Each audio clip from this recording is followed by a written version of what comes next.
নমস্কার, আমার নাম রূপকথা কীর্তনা। আমি আজকে একটা কবিতা শোনাতে চলেছি। নন্দলাল, কবি দ্বিজেন্দ্রলাল রায়। নন্দলাল তো একদা একটা করিল ভীষণ পণ, স্বদেশে তোরে যে করি হোক রাখি বেশি জীবন। তখন সকলে বলিল আহা আহা, করো কি নন্দলাল? নন্দ বলল, বসিয়া বসিয়া রইব কি চিরকাল? আমি না করলে কে করবে আর উদ্ধার এই দেশ? তখন সকলে বলল বাহুবা বাহুবা বাহুবা বেশ। নন্দীর ভাই কলেরায় মরে, দেখিবে তাহারে কে বা? তখন সকলে বলিল যাও না নন্দ, করো না ভাইয়ের সেবা। নন্দ বলল, ভাইয়ের জন্য যদি জীবনটা দিই, না হয় দিলাম, কিন্তু অবাগা দেশের হয় বা কি? বাচ্চাটা আমার অতি দরকার, ভেবে দেখি চাইবি। তখন সকলে বললে হ্যাঁ হ্যাঁ, তা বটে ঠিক।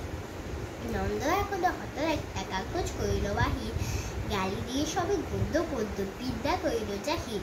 করিল ধন্য দেশের জন্য নন্দ খাটিয়া খুন, খায় যত লেখে যত তার দ্বিগুণ, ঘুমায় খায় তার 10 গুণ। খাইতে লাগিল লুচি ও ছোকা ও সন্দেশ থাল থাল। তখন সকলে বলিল বাহবা বাহবা নন্দলাল। Thank you.